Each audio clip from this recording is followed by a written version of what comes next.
정말 놀랍습니다. 어떻게 이게 가능한 거죠? 여기 프랑스의 한 방송국 PD가 한국의 화장실을 보자 흥분을 감추지 못하고 있는데요.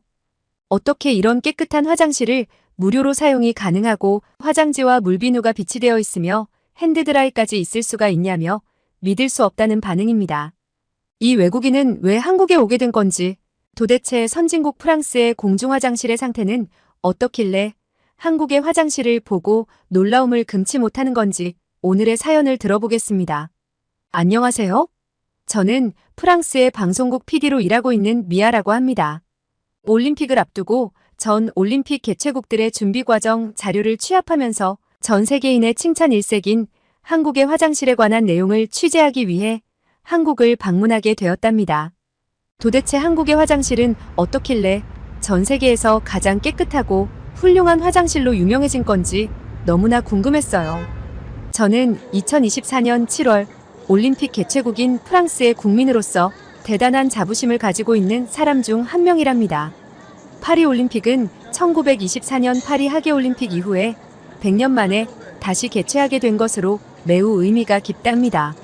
하지만 프랑스는 여러 가지 문제에 봉착하게 되었는데요. 선진국으로 알려진 프랑스가 사실은 낙후된 인프라와 시설 문제, 그리고 쓰레기와의 전쟁을 치르고 있기 때문입니다. 파리를 여행해본 사람은 알겠지만 곳곳에 널브러져 있는 쓰레기들과 더러운 거리에는 소변 냄새가 진동을 하거든요. 얼마 전엔 빈대의 출현으로 방역을 강화하겠다고 했지만 해결이 되는 데는 많은 시간이 걸렸습니다. 가장 심각한 것은 파리를 관통하는 생강의 수질악화와 공중화장실이 턱없이 부족하다는 것입니다.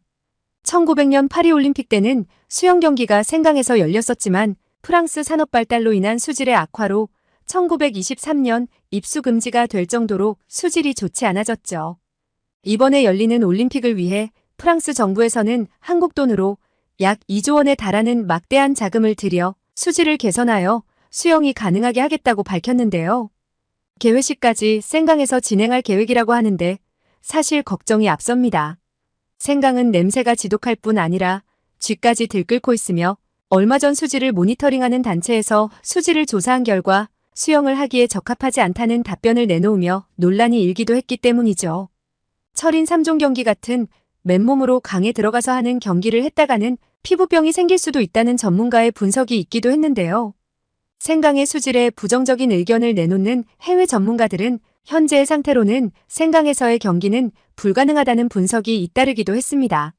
계속적으로 정비를 하고 있지만 계획대로 잘 추진이 될지는 지켜봐야 할 것 같습니다.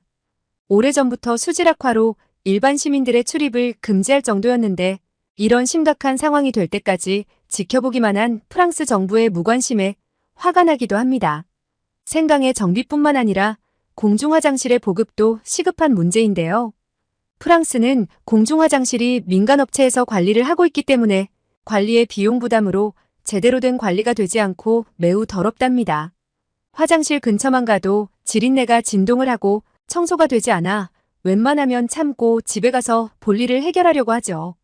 프랑스의 화장실을 이용해본 여행객들은 이러한 수준 낮은 시설의 화장실을 한번 겪어보고는 다시는 이용하고 싶지 않다고 혀를 내두르기도 하죠. 이런 고질적인 문제를 안고 올림픽을 개최하게 된다면 방문하는 외국인들이 큰 불편을 감당해야 하는 건 불보듯 뻔한 일입니다.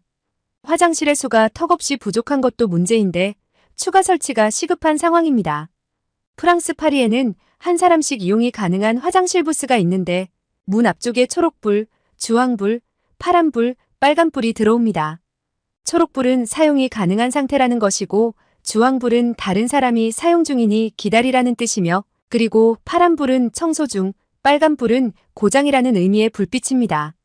작년까지만 해도 약 400여 개의 공중화장실 부스가 있었는데 처음에는 유료였지만 2006년부터 무료로 전환이 되었고 올림픽 개막 전까지 방문객들의 편의를 위해 매주 보수와 교체를 하고 있죠. 사실 저는 한국을 방문하기 전까지는 프랑스에서의 일상이 특별히 불편하거나 불만이 있었던 건 아니었어요. 더러운 화장실과 형편없는 관리는 당연한 거라고 생각을 하면서 지냈거든요. 다른 나라도 그럴 거라고 생각했으니까요.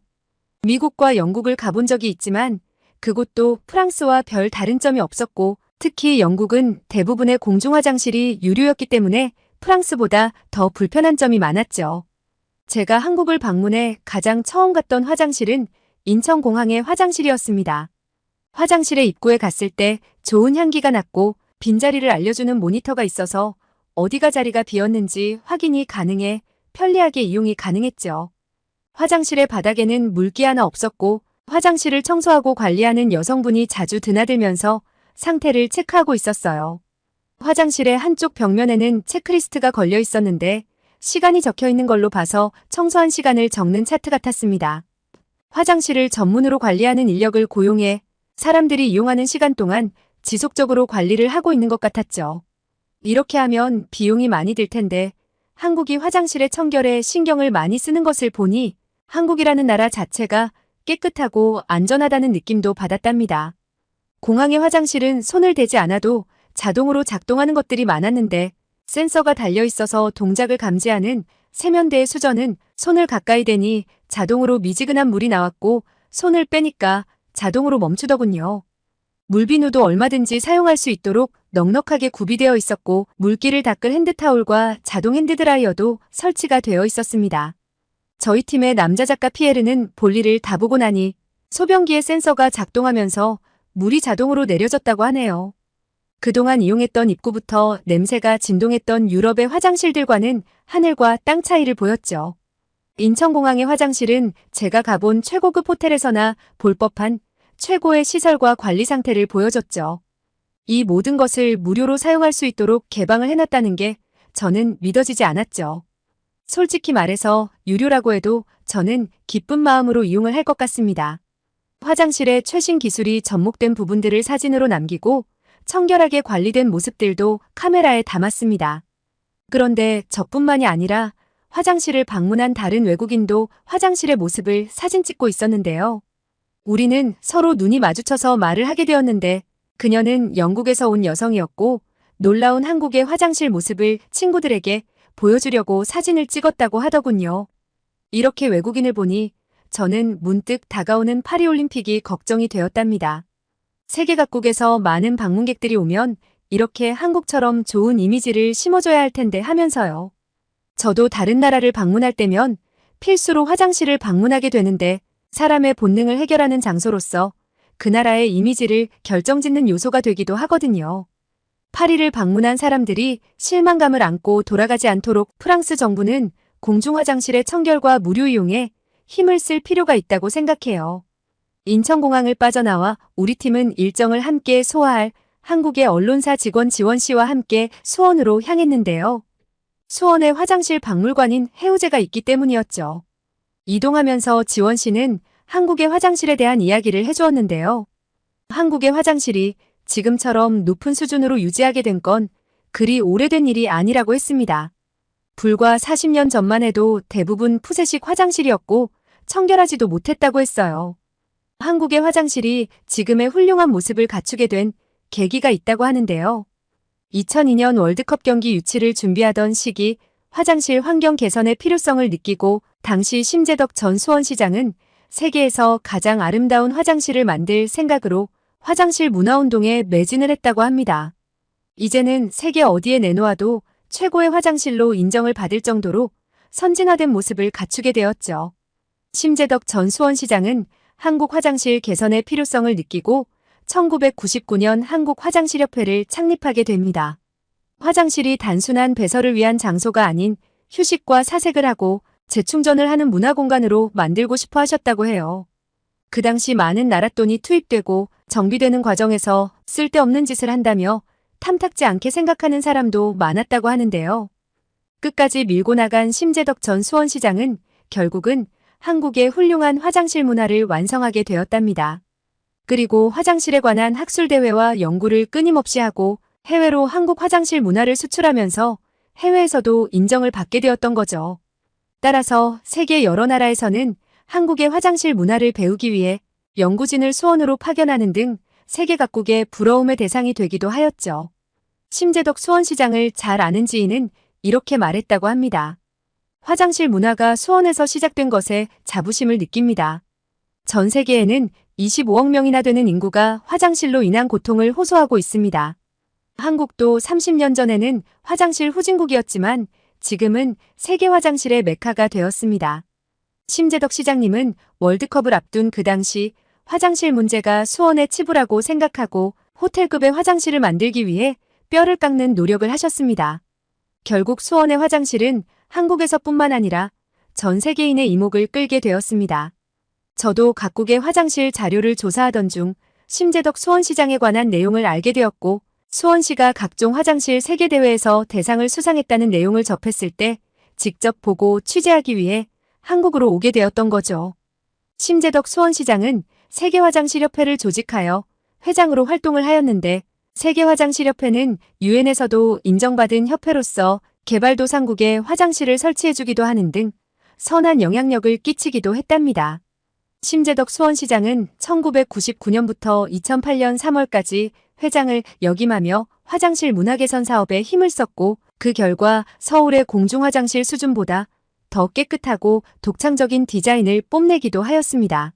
2009년 1월까지 회장직을 역임했던 심재덕 회장은 수원 장안구 이목동에 있는 자신의 집을 허물고 화장실 변기의 모습을 본뜬 해우제를 만들었다고 합니다.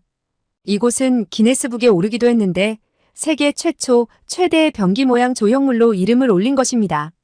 해우제라는 단어의 의미가 궁금해서 물어보니 지원 씨는 해우소라는 사찰에서 사용하는 말에서 비롯된 것인데 근심을 푸는 곳이라는 의미가 담겨 있다는 것이었어요.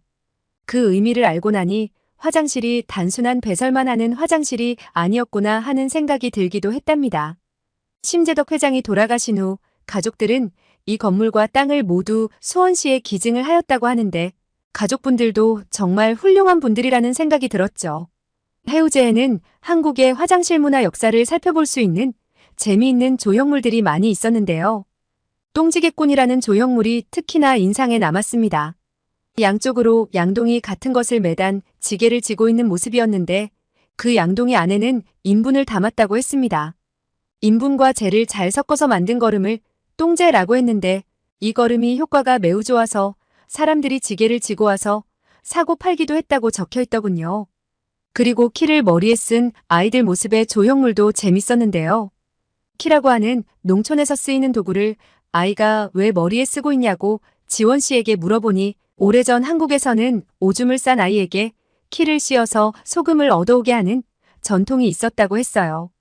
부끄러운 일이니까 다음부터는 오줌을 싸지 못하게 하는 일종의 경각심을 주는 거라고 하더라고요. 요강이라고 하는 동그랗고 예쁘게 생긴 물건도 있었는데 방에다 두고 사용하는 것이었습니다. 이렇게 여러 가지 한국의 화장실 역사를 둘러보는 동안 너무 신기하고 재미있어서 시간 가는 줄 몰랐답니다. 식사 시간이 되어 취재를 잠시 중단하고 인근 식당으로 향하게 됐는데요.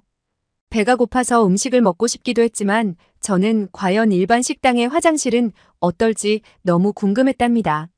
수원은 갈비와 통닭, 순대 곱창볶음이 유명하다고 하였는데 아무래도 갈비가 가장 괜찮을 것 같아서 갈비로 선택을 했습니다.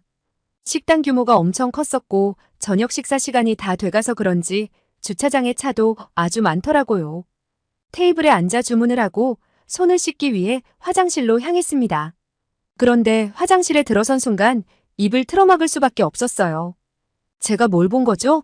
어떻게 이럴 수가 있죠? 식당의 화장실은 그저 놀라움 그 자체였습니다. 깨끗한 건 기본이고 구비되어 있는 시설들이 최고급이었거든요. 화장실의 인테리어가 이렇게 멋진 곳은 처음 보는 거였죠. 아니, 일반 식당에서 이 정도의 화장실을 볼 수가 있다니 직접 보고도 믿기지 않았습니다. 물비누와 핸드타올, 핸드드라이어는 물론이고 식당이라서 그런 건지 구강청결제도 구비되어 있었으며 핸드크림까지 있는 거예요. 그리고 인테리어가 너무 이쁘게 되어 있으니까 그걸 배경으로 셀카를 찍고 싶은 욕구가 생기더라고요. 여러 장의 사진을 찍고 너무 오래 화장실에 머문 것 같아서 서둘러 테이블로 발걸음을 옮겼어요.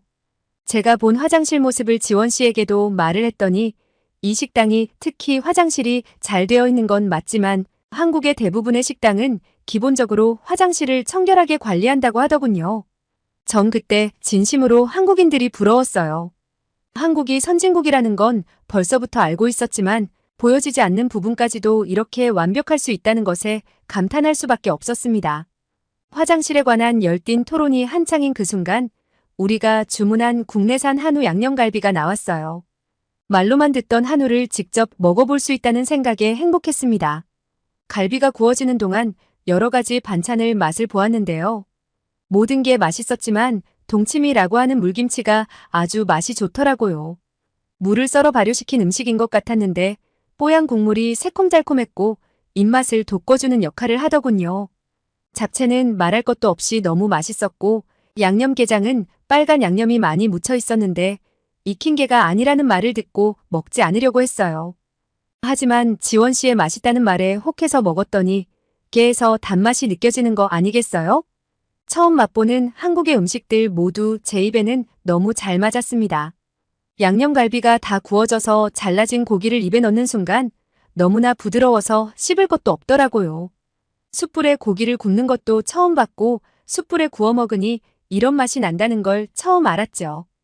짭조름한 맛이 나면서 달달한 감칠맛이 나는 게 입속에 넣는 걸 멈출 수가 없었죠. 양념갈비와 함께 주문했던 비빔냉면과 함께 먹으니 정말 맛있더라고요. 후식으로 수정과와 약과라고 하는 한국 전통 음식이 나왔는데 약과는 생긴 모양이 꽃처럼 예뻤고 쫀득하고 단맛이 많이 나는 과자였어요. 수정과는 계피를 끓여서 생강과 설탕으로 맛을 낸 음료였는데 차갑게 먹으니 입안이 깔끔해지는 게 너무 좋더라고요. 한국의 다양한 음식들을 맛본 자리였습니다. 저는 프랑스에서 한식 열풍이 불 때도 거의 관심이 없었어요.